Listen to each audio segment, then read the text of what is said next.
টানা ব্যস্ততা থেকে ক্ষণিকের স্বস্তি, আনন্দ তারকাদের। মুশফিক শান্তরা নিজ এলাকায় ঈদ করেছেন পরিবারের সাথে। লিটন সৌম্যরাও সমর্থকদের জানিয়েছেন ঈদের শুভেচ্ছা। বগুড়ায় ঈদের নামাজ শেষে মুশফিক জানিয়েছেন সামনের টি-20 বিশ্বকাপে দারুণ কিছু করবে টাইগাররা। ক্রীড়াঙ্গনে সবচেয়ে ব্যস্ত সময় পার করেছেন ক্রিকেটাররা।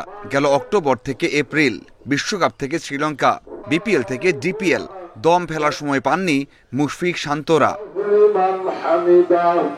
অবশেষে ক্ষণিকের স্বস্তি, পরিবারের জন্য খানিকটা সময়। তারকারা ঈদ উদযাপন করেছেন যে যার মতো করেই।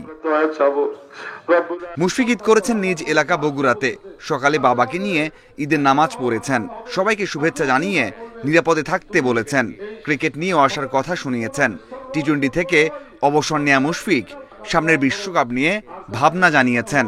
1 মাস সিএম সাধনার পরে খুশির ঈদ আসছে সবার মাঝে। তো আমি আশা করব সবাই যার যার পরিবারের সাথে ঈদ করবেন, আত্মীয় স্বজনকে ঈদ করবেন এবং সবাই যেন নিরাপদ ঈদ করে। আর গরিব অসহায় যারা মানুষ আছে তাদের সবার দিকে খেয়াল রাখবেন এবং সবার সুখী এবং সমৃদ্ধি কামনা করে আমি দোয়া করি এবং আমাদের জন্য দোয়া করবেন ইনশাআল্লাহ। ইনশাআল্লাহ চেষ্টা করছি সবাই যার যার দিক থেকে এবং আশা করছি সবাই সেভাবে প্রস্তুতি নেবে এবং ইনশাআল্লাহ আশা করি এই সামনে যে বিশ্বকাপ আছে ইনশাআল্লাহ সেখানেও বাংলাদেশ টিম ভালো করে।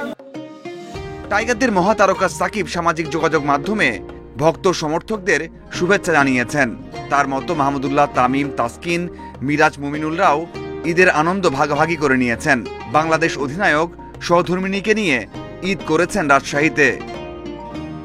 অন্য ধর্মের হলেও এমন আনন্দের দিনে লিটন সৌম্য সমর্থকদের শুভকামনা জানিয়েছেন, ঈদ উদযাপন করেছেন। ঈদের শুভেচ্ছা বিনিময়ের সাথে তারকারা সবাইকে এগিয়ে আসতে বলেছেন সুবিধা বঞ্চিতদের জন্য।